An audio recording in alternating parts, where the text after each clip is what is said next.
lecture.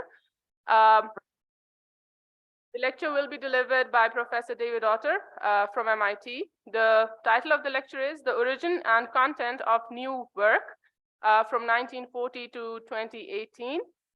Professor Autor is Ford Professor in the MIT Department of Economics, co-director of the NBER Labor Studies Program, and co-leader of both the MIT work of the Future Task Force and the JPAL work of the Future Experimental Initiative. His scholarship explores the labor market impacts of technological change and globalization on job polarization, skill demands, earnings levels, and inequality and electoral outcomes. Professor Autor has received numerous awards for both his scholarship, the National Science Foundation Career Award, and Alfred P. Sloan Foundation Fellowship, the Sherwin Rosen Prize for Outstanding Contributions to the Field of Labor Economics, and the Andrew Carnegie Fellowship in 2019 for his teaching, including the MIT Macvicar Faculty Fellowship. Most recently, Professor Autor received the Heinz 25th Special Recognition Award from the Heinz Family Foundation for his work transforming our understanding of how globalization and technological change are impacting jobs and earning prospects for the American workers. Over to you, Professor Autor, if you're ready. Yes, already. Let me just say, Professor Autor, thank you very much for joining us at PIDE. We are very grateful. This is, as I said, the Pakistan Society for Development Economics, and we are the PID. We are the oldest think tank in Pakistan, a very reputable think tank. So we are very happy to have you here. We've got a very good audience here from people of Balochistan, which is, you probably heard, a very important, very large province of Pakistan, a very rich province of Pakistan, very poor. So thank you very much. Over to you for your lecture. My name is Nadeem, incidentally. Over to you. Thank you. Thank you very much. It's an honor to be here. I really appreciate the invitation. And good evening to you. I know it's late in the day for you. So thank you so much for accommodating my schedule. It's early in the morning for me. So I will share my screen. Here we go. So I was asked to present an academic paper, which I'm glad to do rather than a sort of a less technical talk. And this is, whoa, excuse me, I apologize. Just setting up my controls here. Hide this one. Great. Okay, now I can see you again. Great.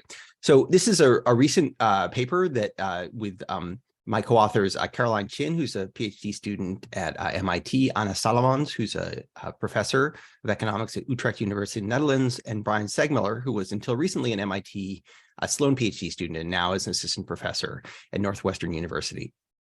And the work is about new work over 8 decades. So let me begin. So there's a grave concern. I don't know how prevalent it is in Pakistan. It's very prevalent in industrialized Western countries that automation is rendering human labor superfluous. And so, for example, the recent book by the economist Daniel Susskind, A World Without Work, he writes, machines will not do everything in the future, but they will do more and more. And as they slowly but relentlessly take on more and more tasks, human beings will be forced to retreat to an ever-shrinking set of activities. Now, this is not a simple lump of labor fallacy. This is an idea with a distinguished pedigree. So the economist and Nobel Prize winner Vasily Leontief in 1983 wrote, the progressive introduction of newly computerized, automated, and robotized equipment can be expected to reduce the role of labor, similar to the process by which the introduction of tractors and other machinery first reduced and then completely eliminated horses and other draft animals. So what we call what some call the horse equilibrium. And so this paper is related to that question. We know there's been a lot of recent scholarship that kind of that formalizes this idea of machines displacing labor, building upon kind of canonical models of capital skill complementarity. Task models visualize a situation where there's a finite set of tasks to be accomplished, and they can be done by machines or by people. And as machines gain capability, they asymptotically crowd workers out of a growing set of tasks. Now, that doesn't necessarily mean that workers are immiserated by that process, because those who remain are strongly complemented. But it does have a kind of a flavor of the Susskind Leontief view, and under certain circumstances that can turn out quite badly. There's lots of empirical evidence to support the notion that we do see this task displacement going on. There's a kind of striking substitution of computers and robotics for directly affected occupations and industries, and a variety of evidence that makes it pretty clear that that is going on. But there's something that's not captured in that notion, which is the idea that the set of work tasks to be accomplished is not necessarily static, but may be changing over time. And that could even potentially be a countervailing force against the this encroachment. This idea is first sort of empirically formalized in a paper by Jeff Lynn, who's an economist at the Federal Reserve Bank of Philadelphia. And he uses historical census data to measure kind of new work over a 3-decade period between 1970 and 2000. And we're going to build upon his approach here. His key finding is that the set of tasks is not fixed, but is changing. He focused on technology-related jobs specifically, but the lesson, as I'll show you, is much, much broader. This Lynn's observation is, kind of added to the task model in a series of papers by Daron Acemoglu and Pasquale Restrepo. And they sort of imagine, rather than a race between technology and education, as one between task displacement or automation and labor reinstatement, which is the creation of new labor using tasks.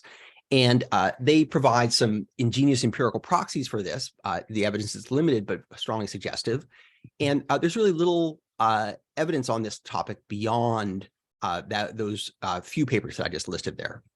There's related evidence on task changes within occupations, but that's a little different from kind of new work specifically. And I'll define much more clearly what I mean by new work in just a few minutes. So before defining it, let me just sort of give you a quantitative sense of what it means. So here in 1940 is all US employment, or around 50 million workers. And I apologize, my evidence will all be from the United States for this purpose of this talk. And there are about 50 million workers in 1940 doing the jobs that exist in 1940. In 2018, we estimate there are about, something like 60 million workers doing the job titles that were present in 1940. But of course, you recognize that the US labor force is 3 times as large as in 2018 as it was in 1940. And so that implies actually that about 60% of the job tasks that people do at present or in 2018 were not present in 1940. So 60% of all work that is done today is new work. And by new work, I mean new specialties, new sets of tasks and demanding expertise and human training that were not in existence at that time, or at least were not prevalent enough to constitute a kind of recognized activity. I'll say more about that going forward. So the objective of this paper, of this project, is 3 things. One is to measure the content of new work consistently, and we try to do this for 8 decades, from 1940 to 2018. And I can explain why we do it for 1940, but that's when the relevant data start to exist. The second thing we try to do is ask, where does new work come from? We want to explore its technological and economic origins. By technological, I mean its relationship to innovation.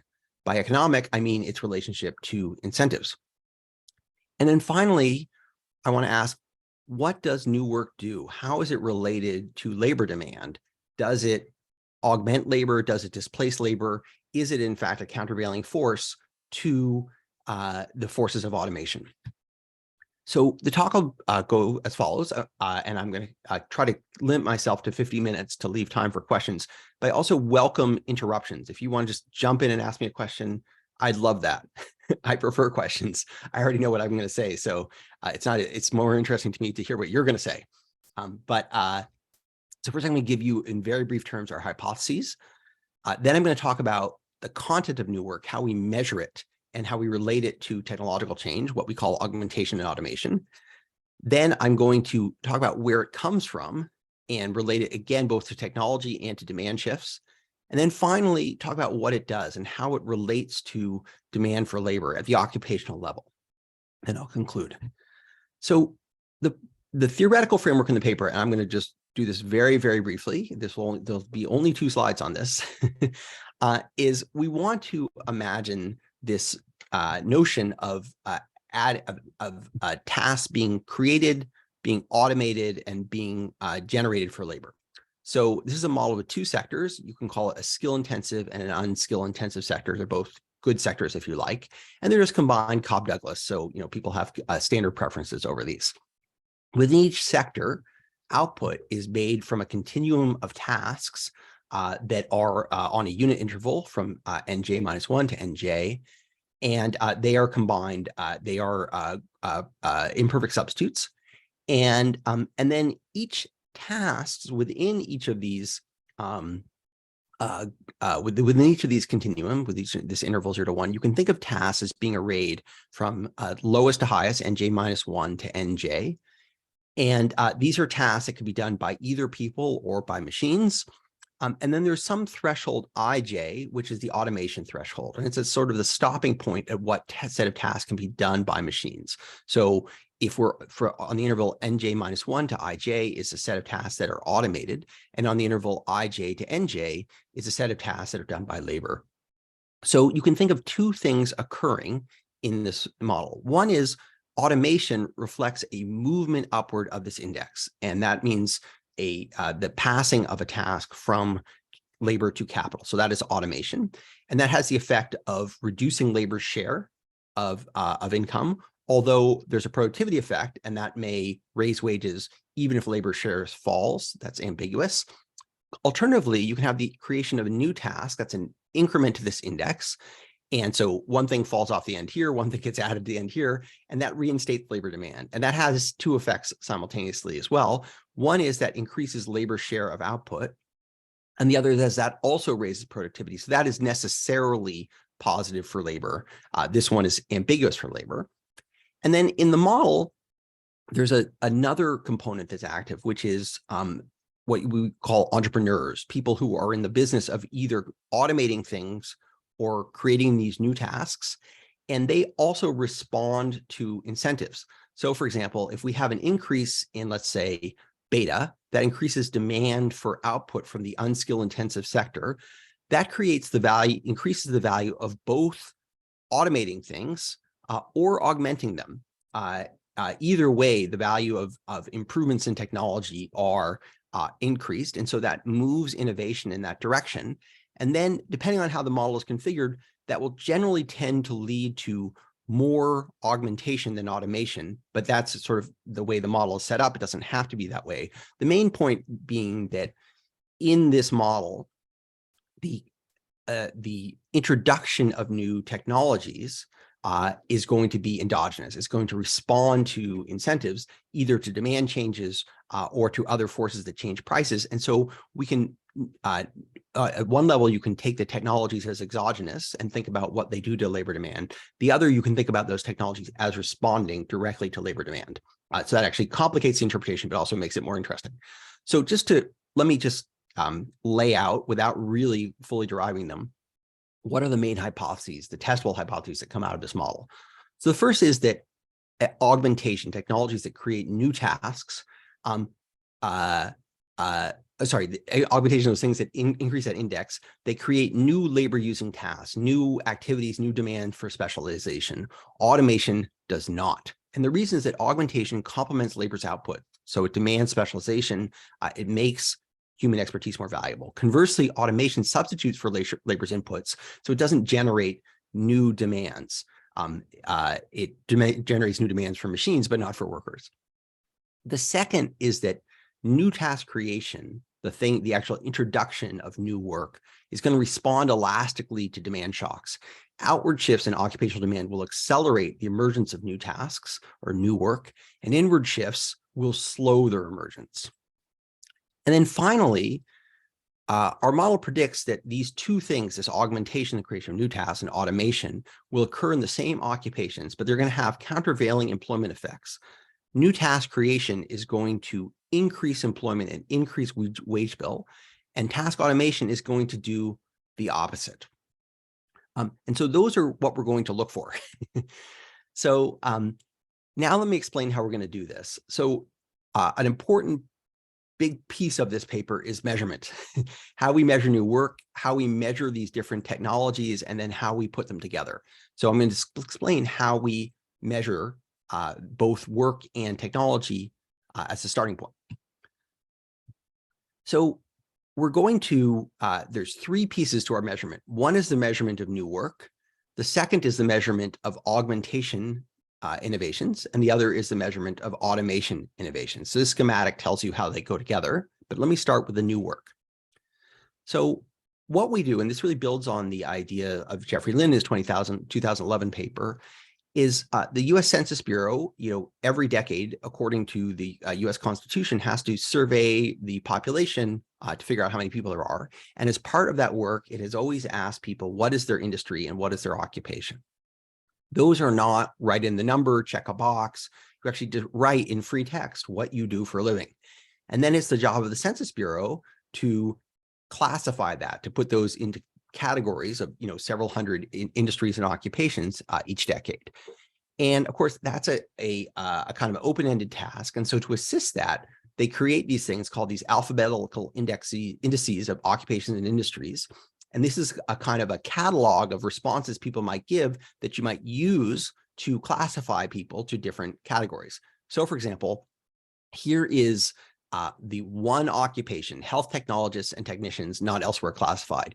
Here is a list of about 150 possible responses that you might give that would get you classified into that occupation. So they would include, for example, an artificial limb fitter, a brainwave technician, an extracorporeal or circulation specialist, an ocular care technician, and a surgical brace maker. So about 30,000 titles per edition, and each edition an edition comes out once a decade. So those are the responses you might give and the answers that might get you classified here. But it's also the case that when people start writing in things that the Census Bureau hasn't seen before, they sort of do a little bit of research and then they add them to the list if they decide that that's a legitimate thing as opposed to someone's just nonsense words. And so you can identify the emergence of new job titles by comparing successive editions of the Census Alphabetical Index. And this is what this was the idea that Jeff Lin had about a decade ago, and it's a good one. So let me give you so we're going to measure the emergence of new work by looking at the flow of new titles by census occupation during a decade, or the share of titles that are new. Primarily, we're not going to use the cardinal properties of this measure. We're just going to look at these kind of flow rates as a measure of a rate of change effectively. But let me give you a sense of what this looks like. So here are some examples of new job titles that are captured by the U.S. Census in each decade. So in 1940, they introduced the title of an automatic welding machine operator, a textile chemist in 1960, a drone pilot in 1980, an artificial intelligence specialist in 2000, a cybersecurity analyst in 2018. And again, when I say introduced, it means enough people wrote this in the 1940 census that they added it to the volume. Now, so you could look at this and say, okay, I get it. New work is basically people who use new technologies, new machines, who design them, who repair them, who sell them, who integrate them into other activities. And that's one part of it.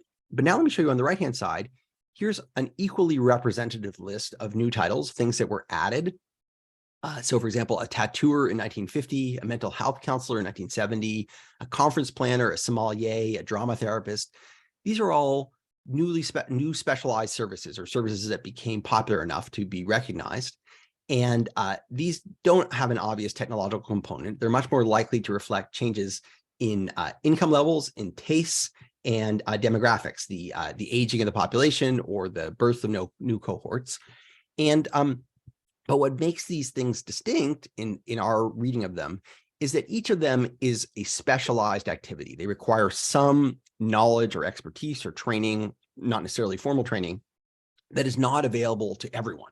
So if tattooing becomes popular, I can't just open a tattoo parlor. I'm going to need to spend some time learning that skill. And it goes for all of these, although of course the depth of knowledge can vary greatly across activities, and we don't really have a way to measure that. But the main thing that comes out of this is this kind of flow of new activities is an ongoing phenomenon It varies across occupations and it varies across skill levels, and the content of these varies over time. And just to give you a tiny sense of, well, is this a meaningful metric? Do these new titles correspond to anything other than just idiosyncratic things that people wrote down on their census form? We use the Google Engram viewer, which is a tool for measuring the frequency of combinations of words used in the English language, can be used in other languages, to measure the relative frequency at which these new titles are used in published English language text relative to the stock of existing titles. And so if we look at titles that enter the volume between 1930 and 1940, we can see their usage, kind of peaks around 1940, or the same if we look at 1940 to 50. So this shows you by cohort.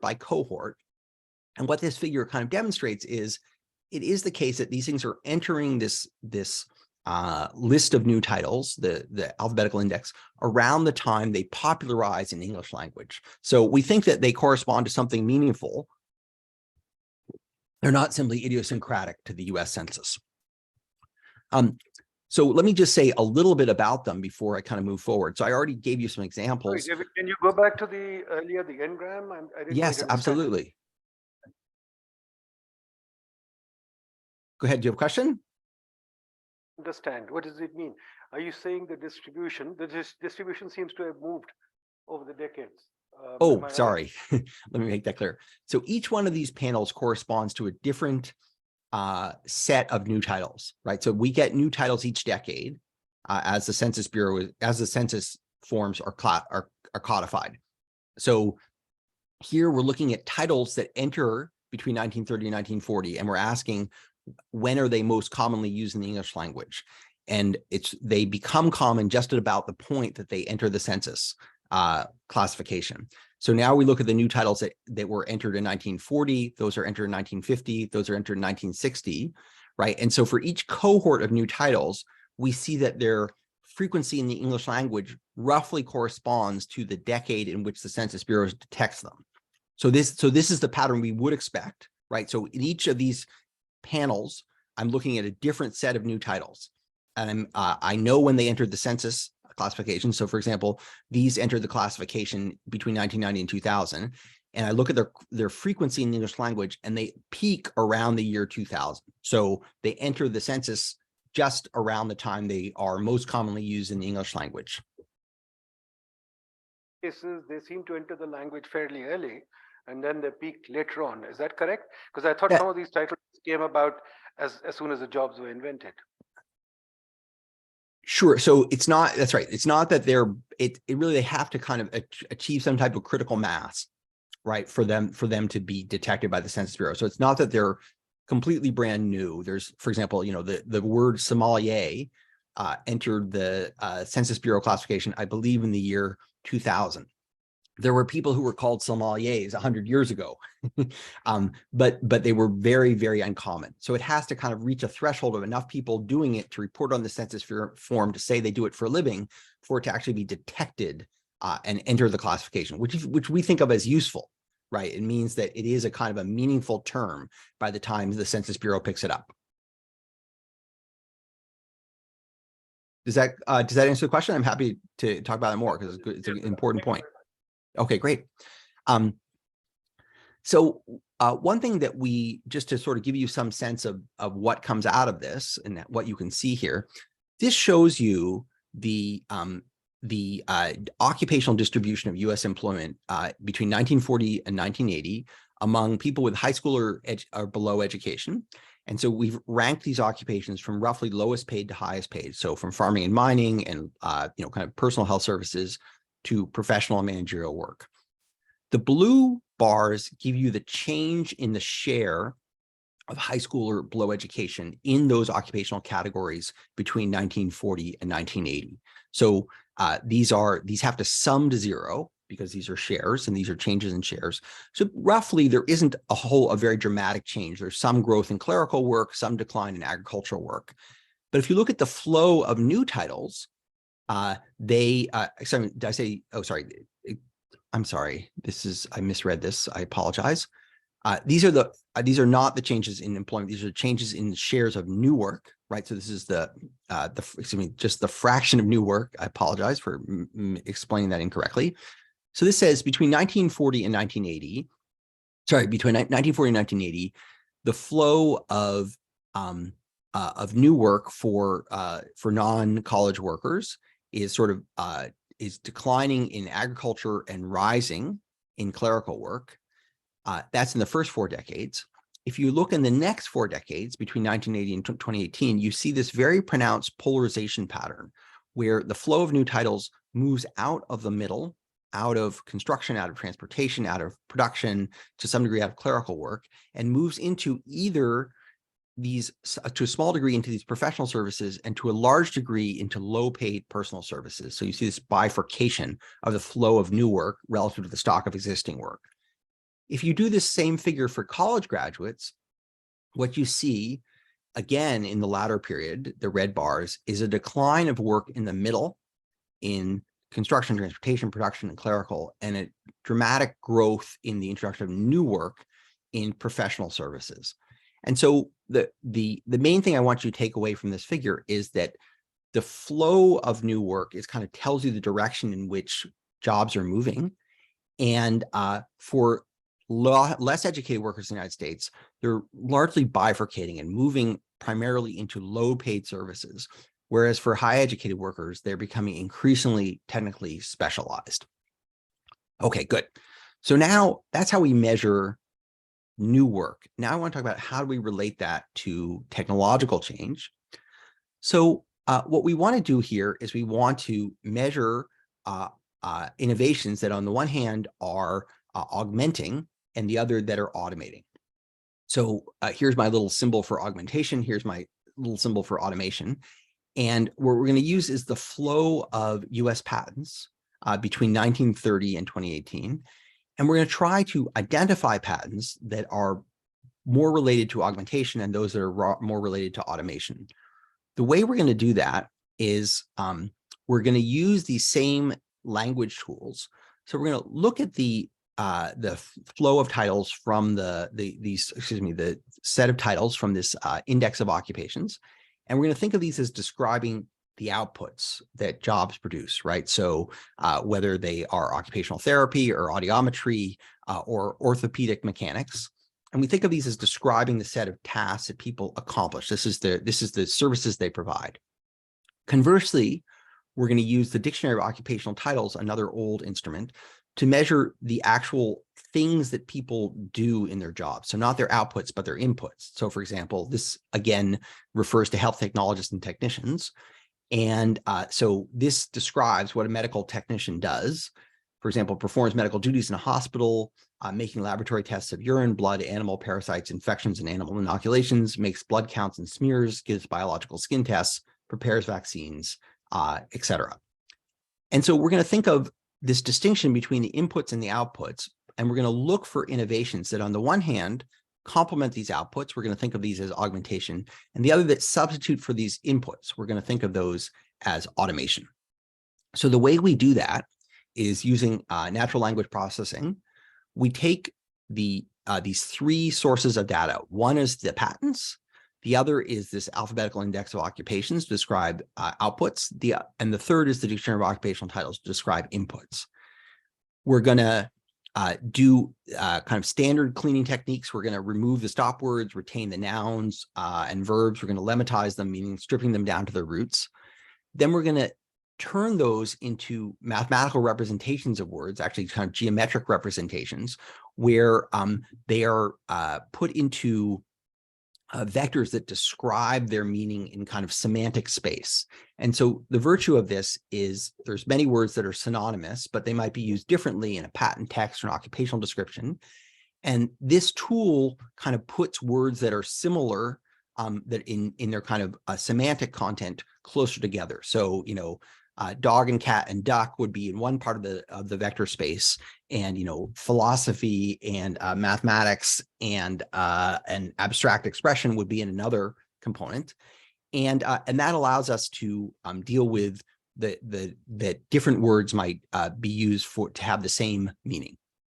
Then what we do, having turned these into these new numerical representations, is we take we take each document and turn it into a single vector, and then we look for the overlap between patents that on the one hand are similar to these descriptions of occupational outputs, and on the other are similar to the descriptions of occupational inputs. And finally, we link those two occupations, and we record occupations as being highly exposed to augmentation if there are a lot of patents that are related to the outputs of those occupations, as measured from this volume.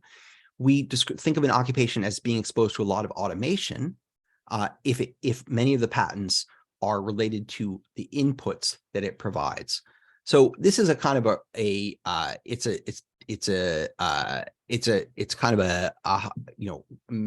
calculation intensive procedure. It's not immediately it's hard to show you visually exactly what it's doing, but but I'll give you some examples in a moment. But the main thing to keep in mind is that we use the identical procedure to identify these two different types of innovations, augmentation versus automation.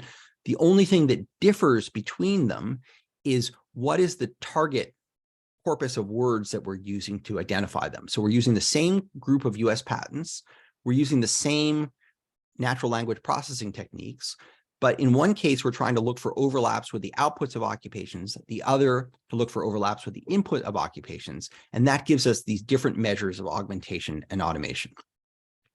So let me kind of give you a little bit of a picture of this. So this shows you data for 1940 to 1980. I'll focus on the one for 1980 to 2018. Looks very similar. So this shows you that each one of these little gray dots is a US occupation in one of these major categories, of which there are several hundred. And then I've called out a few examples. On the horizontal axis is their exposure to automation patents as we measure them, things that replace the tasks of workers.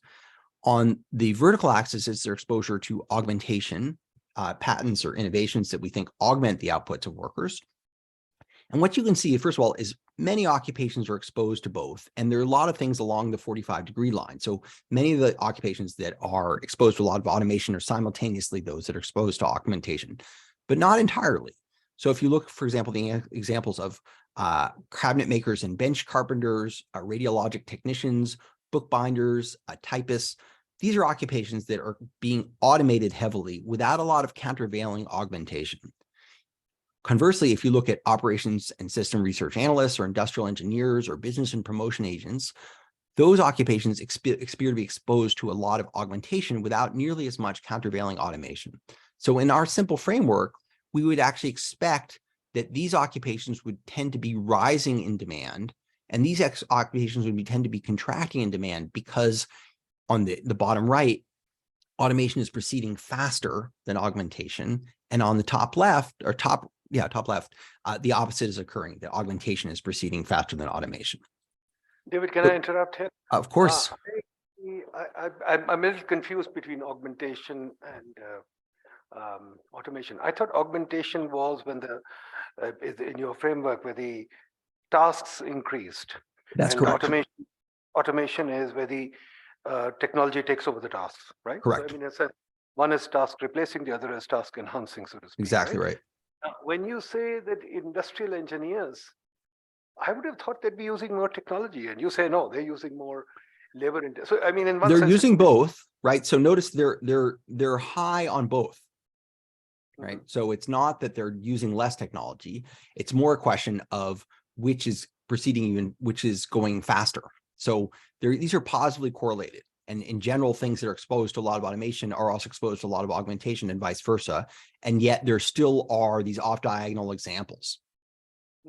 Why are things like typists, for example, still surviving? Well, I mean, this suggests that this exactly suggests they'd be contracting, right? That essentially they're being automated relatively rapidly. So it's not that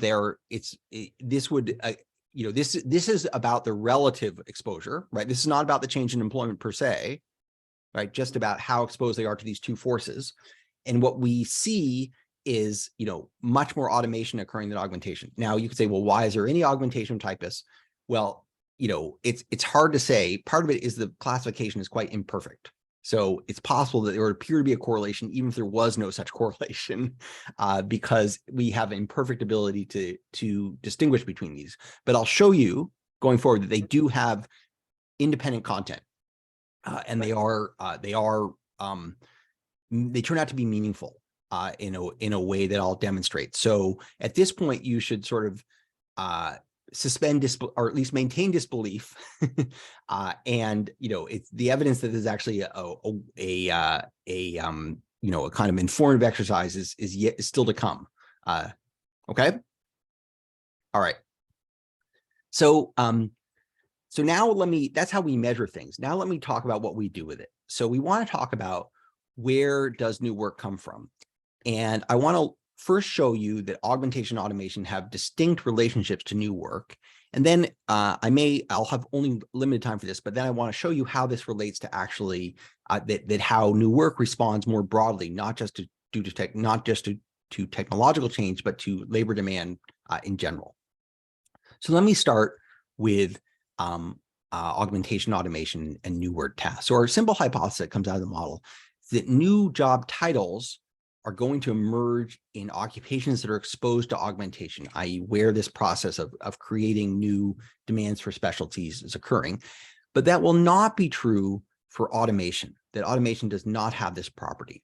And so the way we're going to test this hypothesis is we're going to look at the emergence rate of new titles in occupations in each decade between 1940 and 2018. And the explanatory variable is going to be the flow of these different types of innovations to which these occupations are exposed. So the prediction is simply that the flow of these augmentation patterns will predict the emergence of new titles, and automation patterns will not have that property. So the way we look at this is the dependent variable here is just the inverse hyperbolic sign of the flow of new titles, just because we have lots of zeros. So this deals with the zeros.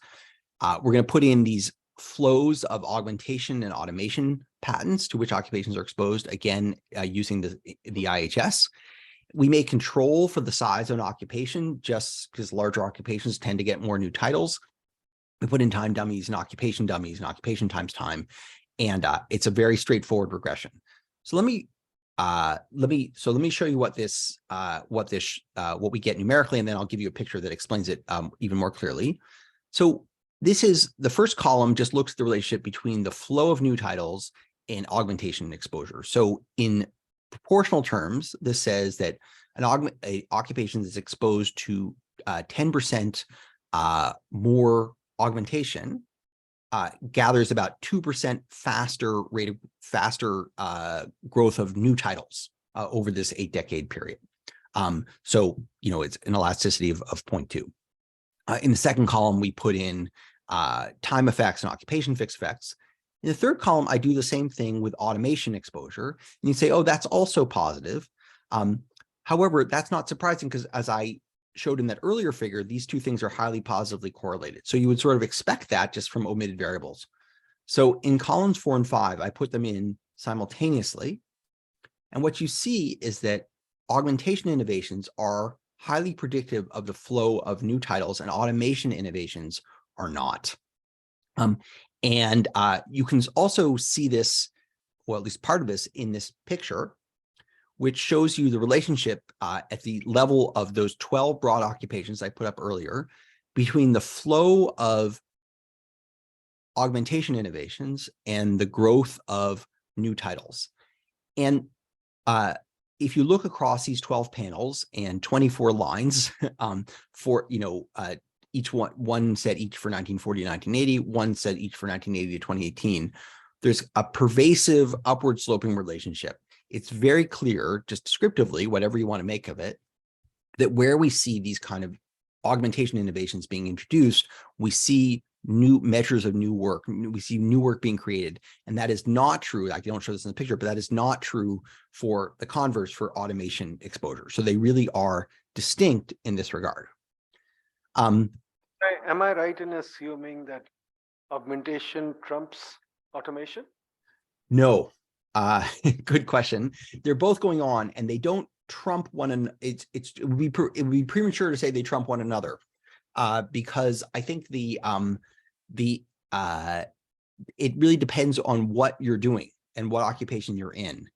And so we, the net effect really is going to differ over time across sectors, across activities, right? So we see a lot of augmentation, for example, in professional work, and we see a lot of automation in production work, in office administrative work. So that kind of polarization pattern I showed you earlier is suggestive of the idea that the effects are quite uneven. Does that help with, does that? It seems that blue collar and commercial and surprisingly personal observations augmentation is not, automation augmentation are kind of converging. But other places, augmentation seems to be doing better. Or am I reading it wrong? Oh, I see. So sorry, this figure is exclusively for augmentation. This does not show you automation. And that's actually a really good idea. I should actually put that, I should put in a comparison figure for automation. That's a great idea. I'm going to make a note of that. What are the two lines? What are the two lines showing? Oh, sure. They're for 2 4-decade periods. One is 1940 to 1980, and the other is 1980 to 2018. So they're both augmentation. Thanks. Okay, sorry, I should have made that clearer. Great. Okay, excellent. The okay, so I will say, in the interest of time, I won't spend a long time on this, but you might be concerned. You should be concerned. Probably are concerned that that these patents and these 10 new titles are sort of simultaneously determined. It's dangerous to say that one causes the other since they're just contemporary. So in the paper, we develop a kind of a instrumental variables approach to procs for predicting those flows using breakthroughs, technological breakthroughs occurring 2 decades earlier. And here we build on a recent work, in a recent paper by Kelly et al., who basically look at patents that are both novel and impactful. So novel meaning that they're dissimilar from the things that precede them, and impactful meaning the things that follow them are similar to them. So they're things that are kind of, they're breakthroughs. They change the course of innovation. And we use those breakthroughs to predict the flows of subsequent downstream patents 2 decades later. And we can predict which, we can link them to occupations according to how they load, how those patents relate to the structure of innovations that either augment or automate a given set of occupations, and they differ by occupation. So in the interest of time, I will not develop this strategy. It takes quite a while to explain.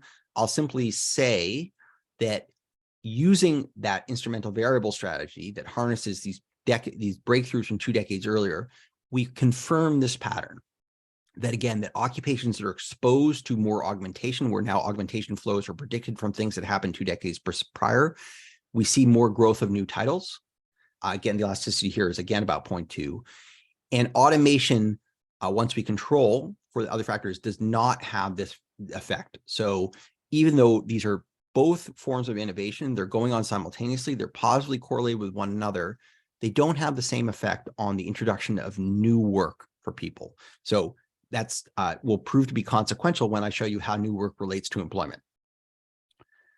Okay, in the a second part of the paper, and I think I'm gonna skip this part again just to leave time for questions and discussions, but I'll just mention very briefly.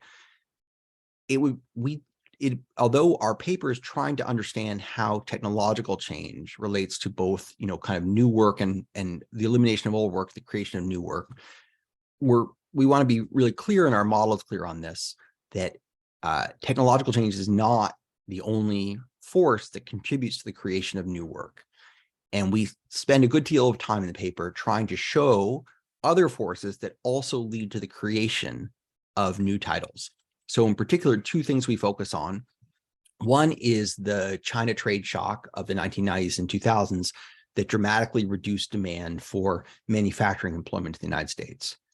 And we show that occupations that are more exposed to the China trade shock, not only do they shrink in terms of the number of people employed, but the rate of emergence of new work also decelerates. So the growth of new titles. So it's not just that we get less work, but we get less new specialized work.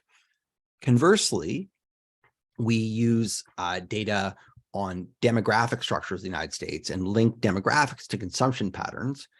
And we show as that if you just use, sizes of birth cohorts, you can demonstrate that you can predict where demand will grow 10, 15 years later. This is actually builds on work by Della Vigna and Pollitt. And we show that occupations that are exposed to these positive demographic shocks, not only do they grow in terms of employment, but we see a growth of new titles, a growth of new specialties. So again, it's not just more work, but it's more new work, more new specialized work. Okay, so I'm just gonna skip all that material just to leave time for discussion, and turn to the final piece of the talk, which is, what does new work do? How is new work related to employment? So I've told you so far, everything I've told you so far is really about technological change and new titles, right? The creation of new titles, what things create new titles, what things don't create new titles. But of course, no one really cares about new titles. That's purely nominal. You care about employment per se and demand for labor. And so that's where we go in the final section of the talk in the paper. So let me just say descriptively, it's very clear that where new titles emerge is where employment grows. So I'm going to show you two scatter plots. This one's for 1940 to 1980. The second one is for 1980 to 2018. And make a note to myself. On the x-axis, the horizontal axis is the flow rate of new titles in an occupation. This, I should have exponentiated this for clarity. And on the y-axis is the change in employment over this period. And so, for example, in the 1940s and 1940 to 1980, the first four post-war decades, right, we see a lot of growth in new titles for bookkeepers, for foremen, for mechanics and repairmen, for credit men, for office machine operators.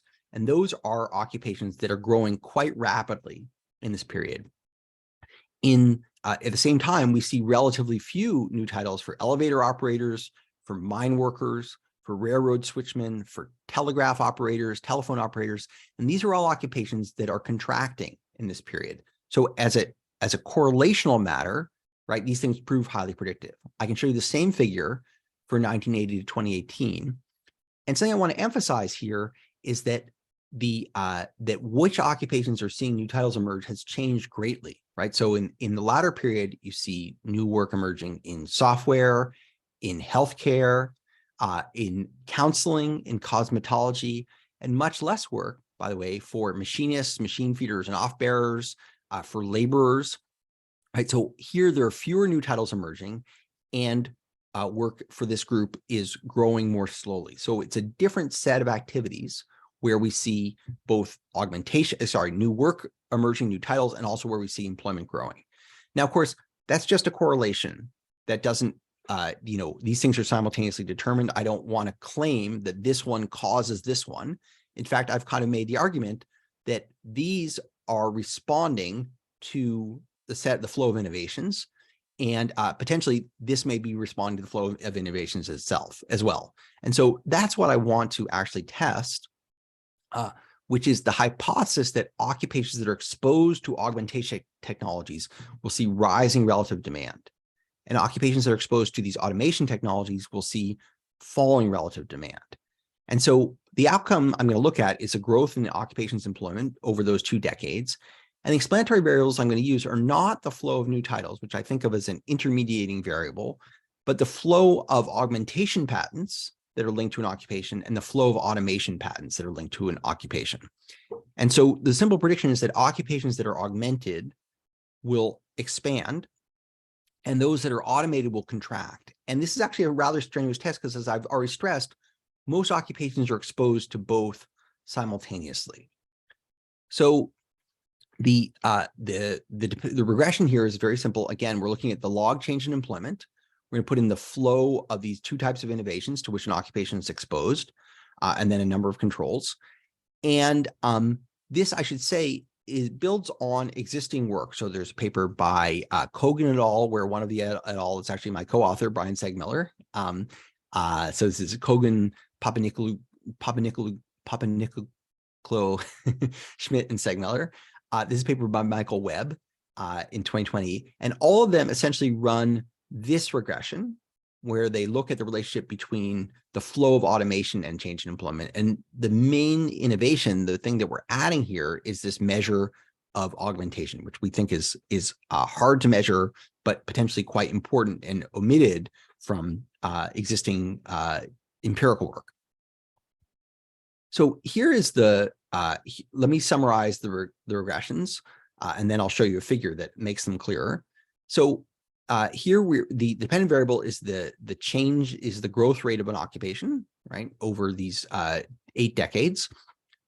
Here's our measure of augmentation exposure. Here's our measure of automation exposure. Here they both are. And so this says effectively an occupation exposed to 10% more augmentation would be expected to grow about 1.5%, 1.5 percentage points more rapidly. One exposed to 10% more automation would be expected to grow 2% more slowly. And Chris, I'm going to take your question just one sec. And then this does the same exercise, but instead of using the contemporaneous flows of automation and augmentation, here we instrument them using past breakthroughs. So please go ahead with your question. I saw a hand up. Chris? Okay, go ahead. Let Chris ask. Chris, go ahead.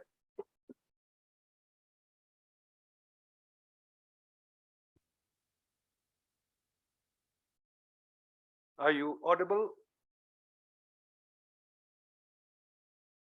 Mic चल रहा है कि नहीं? Oh yeah, Chris Middleton. Come on. Use a bitch. Come on, Chris, go ahead. I think you're unmuted Let's shut now. your punk ass.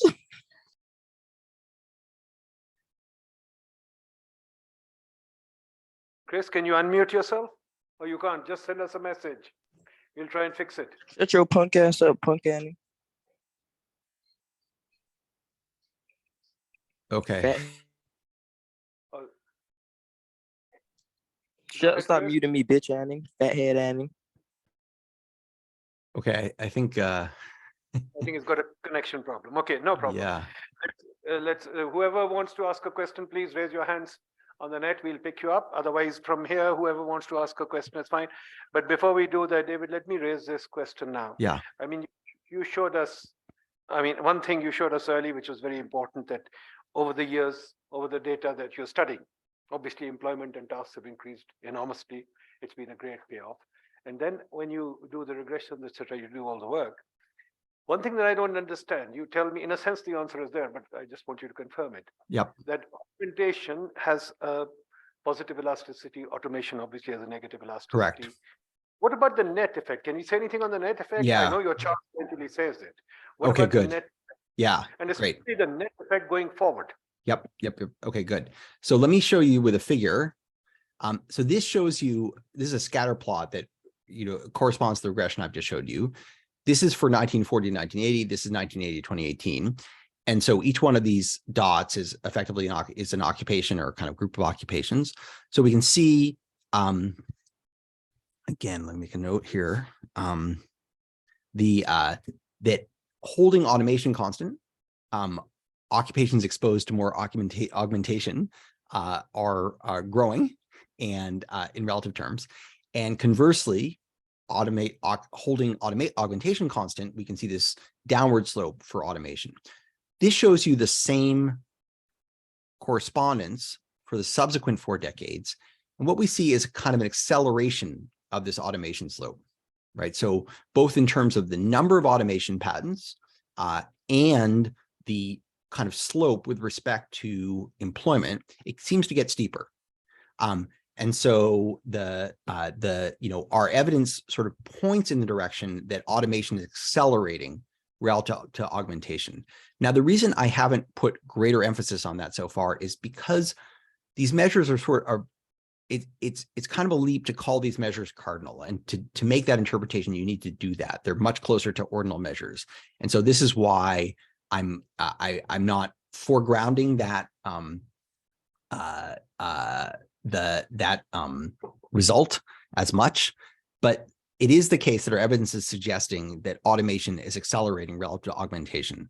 So I think that is I don't know if that sort of fully addresses your question, but that's the picture that we're seeing. A kind of a related question, which I am working on, kind of doing a better pictorial version of this, is not just the overall rate, but where this has occurred, right? So it matters not simply that the net, but also in what set of activities, right? And our evidence suggests that certainly when we look at the flow of new titles, those have shifted, and that for workers with high levels of education, they've shifted all towards new work being created in these professional and technical and managerial specialties. But for less educated workers, all the movement has been actually towards lower paid work. So it's not simply a matter of the total amount, but also the distribution across activities. So David, I must insist, since where I'm sitting, this is a key question for us. Yeah. Are we doomed? Does that mean the fact that we have no education, given the fact that these graphs show that we are going to be automated out and we have little possibility of augmenting? What would you advise us? Okay, first of all, is that true? Are we doomed? Second question is, what would you advise us in terms of education and skilling? What strategy should a country like ours adopt? Okay, good. So let me, so we're not doomed, and certainly, but let me kind of finish the, make the final points, and then let me try to address that question more expansively. So, in the interest of, I won't go further with the figure. I'll just summarize. So looking at just US data, more than 60% of all employment in 2018 is in job titles that didn't exist in 1940. The locus of where that new work is being created has polarized, where, as we were just discussing, it's moved into high-paid work for high-educated workers and into low-paid personal services for less educated workers. We can see where this new work is coming from, right? It reflects both changes in technology that either automate or augment, and also changes in demand itself, which lead to the creation of new expertise, or the demand for new expertise, or slow that, depending on whether we're seeing inward or outward demand shifts. And finally, we find that both automation and augmentation are occurring. They're occurring often in the same places, and yet they have countervailing effects on employment and wage bills. And so it's absolutely the case that automation places significant downward pressure on wages and employment in activities that are most exposed to it. Conversely, this other side of technology is also highly active, is visible, and is pushing in the other direction. Okay, so are we screwed? So the answer is no, but I do think there's a real concern, and the concern is not about running out of work per se, but running out of specialized work. And where does demand, what work is going to be complementary to people of different skill levels? And I would say, so let me, reference the case of Pakistan specifically. So first of all, the changes in employment that we see in the industrialized world, or in rich industrial countries, are quite different from what we see elsewhere. So this polarization, which I've referred to multiple times, is really a developed country phenomenon. I don't know if I'm using the right words here, a rich industrialized country phenomenon. It's not something that we've seen nearly as much in developing countries. So I don't want to, I think it would be dangerous to assume, or just, kind of infer that this same pattern is happening elsewhere. I'm sure augmentation and automation are, but not necessarily in the same places. The second is that the flow of technologies, and this is something I probably underemphasize in this talk for time reasons, is not a autonomous process. It's, again, responding to incentives. And I think this is actually points to a danger, which is that many of these technologies are coming out of industrialized countries. And so you could argue, and there's, the long literature that argues this, that they're sort of appropriate to those countries. They are, meeting the needs of, what is needed there. Why does Japan produce so many technologies that are good for elder care? It's because they have a rapidly aging population. They also produce many of the drugs that are suitable for diseases of the elderly. The US has a lot of automation particularly directed at reducing labor costs. But those technologies tend to flow to the rest of the world. And if you're not innovating them, you may still be adopting them. And that is a concern, that a lot of these technologies will be inappropriate and will displace labor in places where that's not actually the most productive thing to do. So I do think it's a real concern. The concern is not that the process is, is necessarily off the rails, that it's out of control, or that it necessarily tends towards the end of employment, but that the needs that it meets, or the where the innovation comes from, is not necessarily directed towards the needs of those who will be using it. And so that would be that's my greater concern. And I particularly worry about this when we talk about robotics, or many of the technologies that are coming online that will do labor intensive tasks. And those are, developed in the industrialized world to, reduce the cost of products and services, but they do have the potential effect to erode comparative advantage of the developing world, that in many ways is exporting, labor intensive goods and services as a, primary source of value added. Does that come closer to answering, or at least addressing, the question you were asking? It does and it does not, but let me just put it slightly differently this way, that if I look at your chart 1940 to 80, there are certain labor intensive tasks that are kind of being, pushed into the background and probably on the way out. Yep. And as you say, high school students are being kind of pushed to the lower end of the income distribution. Now, where I said, we are still trying to get our kids into school. Right. And we are still trying to get our kids to high school is still a distant goal. Right. And of course, with all this automation, we are banking on the labor intensive goods sector. Right. Exactly. What you're saying, and this is common now also, mythology, that the fourth industrial revolution will take out the manual labor and take out the low educated labor. Right. Would you say that your empirical evidence is supporting that? And if you do, more important question is, should we change our education goals? Should we really think of getting kids through high school? What is the strategy that you would suggest for us to take advantage of the labor augmentation side of the story? Automation side we'll lose for sure.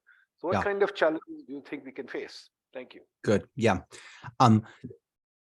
So I think that, I think you're right that labor intensive work will be increasingly automated. And I think that's really a concern. Now so more of the work has to flow into services, and it's harder to add value in services. When you talk about what educational goals are appropriate for that, there's there are certain foundational educational tools that, are going to be necessary in every country. So they are, of course, literacy, numeracy, the ability to communicate, to lead, to write, to present, to write coherently. But also, I think a skill set that is really under-taught in school systems worldwide is kind of analytical capability. So we spend a lot of time teaching people, historical facts. We spend a lot of time teaching people tables of numbers and how to do, multiplication, division, and so on. And yet what we really are is in a world that's awash in data. And being able to use data analytically, and I don't mean run regressions. I mean, how do you test hypotheses? How do you take a body of evidence and draw reliable inferences? That is and will increasingly be a kind of a central skill, a kind of fluency with information and with analysis. So if I were redesigning curricula right now, I would be de-emphasizing learning, mathematical rules, learning times tables, learning, basic trigonometric facts. And I would be emphasizing, how do you, you have tons of information available on the internet. There's tons of data. How do you actually draw well-supported conclusions? How do you actually test the hypotheses that you need for whatever you're doing, whether that's improving the quality of production, whether that's improving yields in agriculture, whether that's, making better business decisions. So I think that skill set is one that can be taught earlier and more effectively, and that helps people be more adaptable and more likely to be complemented by the set of tools that are becoming available. So we live in a world that's increasingly information rich and processing rich, but it's not rich in careful thought or valid conclusions. And so that is where I would put greater emphasis in education. Any questions from the floor, folks? Any questions from the net? Go ahead, Salman sir. Ji Shah Saab ko de. You can take a mic, please. No mic. Come on, guys. Let's get a mic. Here's a question from a former federal minister. Go ahead. Oh, great. Please go ahead. There are two questions. One is that by 2050, do you think the labor force in the US will again go up by another 30, 40 million people or not? Number one. And number two, what would be the impact on aging populations, countries with aging populations?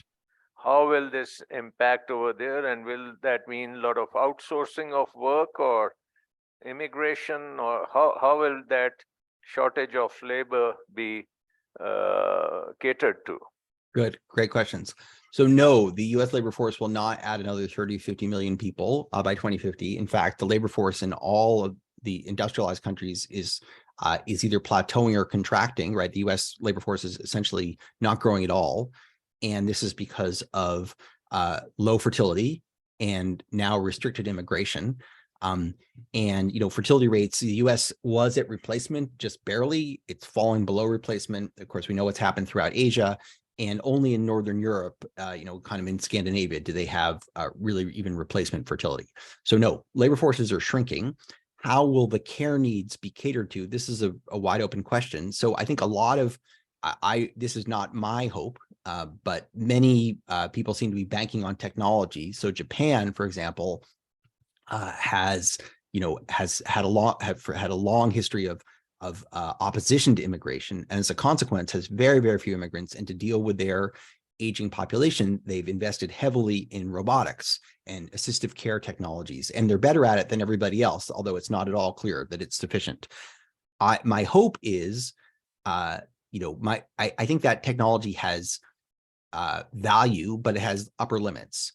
And it's not going to take care of a lot of the interpersonal needs of people, even if it takes care of more of the custodial needs. And I do think immigration will be an important part of that, or should be an important part of that. And I think immigration is incredibly valuable, both to the receiving countries and to the sending countries. I think it's highly lamentable. For example, the United States has been so anti-immigration in the Trump years, and the Biden administration shows no signs of really backing down on that. I think they're afraid to change that policy. And so what actually occurs is not exclusively a function of the technology, but also of these political economy constraints. And I find those extremely worrisome. So the answer to your question should be that there will be lots of need for workers from around the world to come and engage in this set of very important tasks. What will actually occur is less clear to me. Anybody else, folks? Gonzalo, anybody? David, then let me ask you another question. Great. Question that's kind of on my mind. How do you take care of the fact that, can you take care of the fact in this strategy that you proposed? How many of these jobs are public sector jobs? Is it because there is a talk about the public sector artificially creating jobs, and therefore some of these augmentation could be public sector. But I would also raise the issue that, okay, anyway, go ahead first and I'll ask you the next one. Go ahead. Well, so certainly in the data, the US data that I'm talking about, a contracting set are public sector, right? So public sector employment in the United States is below 20%, including federal and state, and it has been shrinking over time. And I don't expect that to change dramatically. Not that I don't actually think I think it's actually too low. But again, the political economy is such that people in the United States are not supportive of the public sector. So I would much, if I were going to say the public sector's role in this, it would be much more through investment than through direct job creation. right? So investment in infrastructure, investment in education, investment in care, investment in innovation. Those are all ways that the public sector can play a highly constructive role without actually being the employer of last resort. So I think that is at least for a country like the United States, that's much more promising. But I also think that public sector employment in much of the world is problematic because you often have a lot of low productivity jobs that are highly, highly protected. And also if they provide gatekeeping roles, they're also very prone to corruption. So I would much rather see the public sector involved in job creation through investment than actually being the employer directly. Question, Zahid Asghar. क्यों जी Zahid साहब बोल रहे हैं? Thank you, David. I have been through your book, first couple of chapters. I have two questions. What kind of investment you are talking about for increasing productivity so that new learning and innovation take place? This is one question. Secondly, from reading the preface by Robert Solow, what I get that only smart will put to work. So, so you cannot increase jobs. So what does that mean basically? And I need these two things and comments of your comments. Sorry, I should have been in the hall, but due to a certain reason, I'm not present there. Thank you. Okay, good. Let's see. So this is referring to the book of the MIT Work the Future Task Force, Building Better Jobs in an Age of Smart Machine. So in terms of increasing productivity, this is actually a huge puzzle, as you know, right? That productivity growth in the industrialized world has slowed greatly, even in this era of, seemingly rapid innovation. And that's a problem on many, many levels because, if you have a lot of automation, but it is accompanied by a lot of productivity growth, in general, that's going to create higher wages, even if labor share of income falls. And we're in a period of falling labor share of income without a lot of productivity growth. So it's actually the worst of all worlds. And we don't really know why that's occurred. There are a variety of explanations. One is that the technologies actually are not especially productive. They're good at displacement without creating a lot of new work. So that's actually the hope of things that augment is they kind of have unambiguously positive effects on labor demand because they both increase labor share of income and increase the value added of labor. Whereas automation technology goes in the other direction on it decreases labor share of income, even if it increases total value added or total productivity. So in some sense, you might be in a period of excessive automation. This is a real, and this again reflects the idea that these technologies don't proceed autonomously. They respond to incentives, and we may not have the right incentives. On Robert Solow's introduction that only smart people work, that's not, I think, what he meant. That's not how I read it. That's certainly if Bob were here, and Bob is 97, and he is still incredibly vibrant and fascinating to talk to. He would say that a lot of the problems of the labor force, again, in the industrialized world, reflect actually misallocation of rents. That the problem is not that only smart people are employable or doing good work, but smart people have figured out to rig the system in a way that transfers the rents upward. And they used to be transferred differently, through collective bargaining and so on. So I don't think we are in a world that where only the quote, where only the elites can be well paid or productive. But I do think we're in a world where we need to be concerned about, oh yeah, thanks for ending the show. That was a good idea. Concerned about the quality of work and how we find ways to augment people who don't have high levels of formal education. And my concern and what a lot of the automation has done is it's kind of eliminated the kind of content of work that's done by people without college degrees in the United States. So a lot of the best non-college jobs used to be in production work, in office and clerical administrative work. Those were jobs that required some expertise where you became more productive and more knowledgeable as your career proceeded. And a lot of that work has been automated, moving people into many of these low-paid services. So a real challenge for, I think, all over the world is how to make work more expert for people who don't have very high levels of formal education, to restore expert work. I don't know if that answers your question. That's my best effort. We have Zafar Hassan from the Planning Commission. Zafar Sab, do you want to ask a question quickly? Yes, sir. I think he already mentioned about the excessive automation. Excessive automation is eliminated some jobs, but demand for more services is growing. People are demanding more sophisticated services, which involve labor force. So I think new services, creation of new services or demanding new services, like in our country, previously beautification was limited to ladies. Now males are also demanding this service. So these types of services are also creating new jobs. So how do you think that e-commerce and other platforms are generating some jobs, eliminating some jobs, but how this will be balanced through excessive automation and e-commerce? Good. Okay. Thanks for the question, and I'm pleased to hear about male beautification. Sign me up. It is absolutely the case that in almost every country, value added is moving into services and away from goods. Partly because we have automated so much of the production in goods, part of it because even many countries have trouble competing against China in the delivery of these goods. And so the challenge that this creates, I think, primarily is not one of a lack of jobs. And this is something we see in the United States. We have full employment at this point. The labor force is in some sense overheated. But many of those jobs are non-expert jobs. So you can have lots and lots of people doing cleaning, doing daycare, doing security, doing table waiting at restaurants. And although there's tremendous demand for that work, it tends to be poorly paid because it doesn't require much expertise or specialization. So my concern about the movement out of manufacturing, out of office work, is not the quantity of jobs, but the quality of work, and whether that work is likely to provide careers where people become more expert and better paid over time. And so I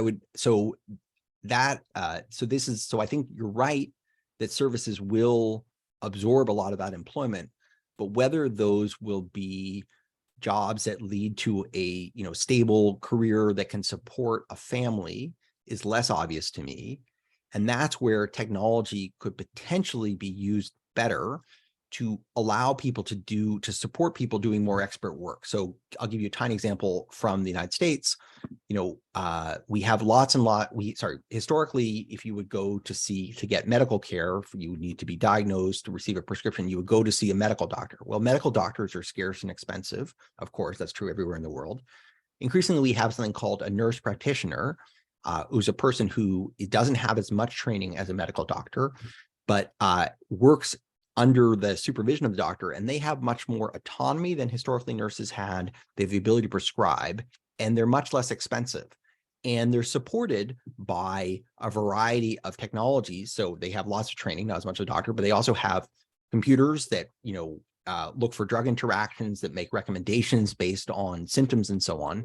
And so this is a case where the technology allows a person with less education and training to do an extremely important value-added task. And so it would be valuable, if possible, to use things like artificial intelligence to allow people to do a broader set of activities with some support from technology, whether that could be in medicine, but it could be in skilled repair or installation, or construction, or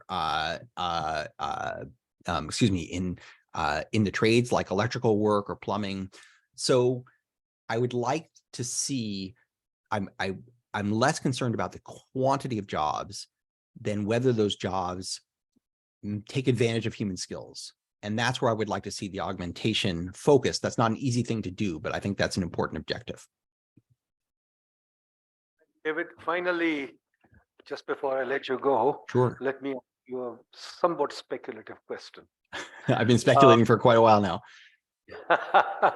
But this is more big thing. We've been talking to many people like yourself. We had a talk with Michael Spence yesterday.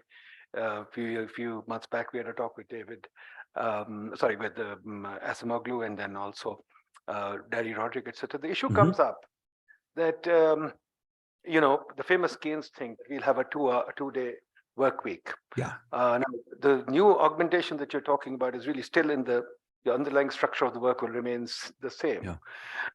There's the issue of the universal basic income coming up too. So do we have to create jobs only because of the Ricardian distribution of income, or is there going to be the quality of jobs or the quantity of jobs will be reduced so that people will be working 2-day work week, or will we continue with the same structure of employment? What do you think of that? Okay. And also relate that to another thing. How do you look at the work by David Graeber on bullshit jobs? Okay. Okay. So first of all, on the Keynes point about, you know, we'll all be working a 2-day work week. So, and people view him as, you know, oh, he totally missed the mark on that. I think he's more correct than people give him credit for. And this is actually, I was very influenced by a talk I saw last year by Nicholas Kraft, economic historian. He points out, look, we do work much, much less than we used to. It's just that we do it in a very concentrated way. It's not that we work a 2-day work week. It's that we work many fewer years as a percentage of our lifetimes. So people enter the labor force, you know, at 14 or 16 or 20 or 25, depending on, you know, level of education, what country. They exit the labor force, you know, in their 60s, and they have often decades of productive years left for leisure. And so it makes sense if you're going to, you know, in your working years to work with concentration, to work with focus, there's kind of increasing returns to that. But then the amount of leisure you take over the course of a lifespan actually has increased enormously. It's just done in segmented chunks. So we work, you know, throughout the world, people work fewer hours per week, fewer hours per year, fewer days per week, but primarily they work a smaller percentage of their overall healthy years. So that's an enormous gain. So I think, you know, and I do think that's a lot of the way we have dealt with the fact that we have technologies raise productivity so much. It's not that we work as much as we used to. We consume more, but we have much more leisure. But it's not so much from having shorter work weeks as it is from having fewer work years. In terms of bullshit jobs, I think it's a hilarious speculative thesis, but I don't exactly see the evidence of it. I'm not sure. I mean, I certainly think there are people who do work that they think is destructive to the world, but it's not primarily because they think it's bullshit. They think it's because it's damaging. So many people who work in oil exploration, for example, they think their work is harmful. And I shouldn't say many. I should say that's an overstatement. There are many people who are, you know, surveys of people who are, for example, industrial engineers in petroleum. You know, they're well paid. They find their work interesting, but they don't actually think it's a good thing for the world. So I think that is a type of job. Or you imagine if you were an internet censor for, you know, working for the Chinese Communist Party, right? It's not a bullshit job. It's a substantive job, but it's not obvious that you would think it's a job that's doing a lot of good for the world. So I think the bullshit jobs idea is a little bit of a rich country indulgence. But I think the idea of jobs that are good for you but harmful for others is a real phenomenon. Universal basic income coming up anytime soon, and people just getting off the labor force and enjoying life, or making paintings. I think basic income actually will support people working. I think the evidence from now the trials that we have of basic income in India, in Kenya, and so on suggests that when people are given basic income, they actually use it for investment, right? That is, they're not using it primarily for leisure. They use it to, you know, buy a motorcycle or set up a shop, to improve their agricultural practices. So primarily there's a lot of, in some sense, you know, what we would call capital constraints, where people are not able to make productive investments because they don't have the fundamental resources.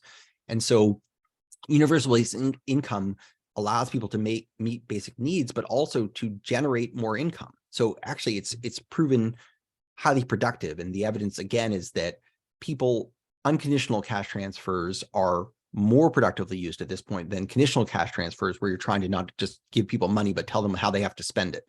Now, we don't have that evidence for the developed world or for the industrialized world. We don't have as much evidence on these cash transfer programs. That evidence that we have is not particularly encouraging about the benefits those transfers have, either for productivity or for happiness or for anything else.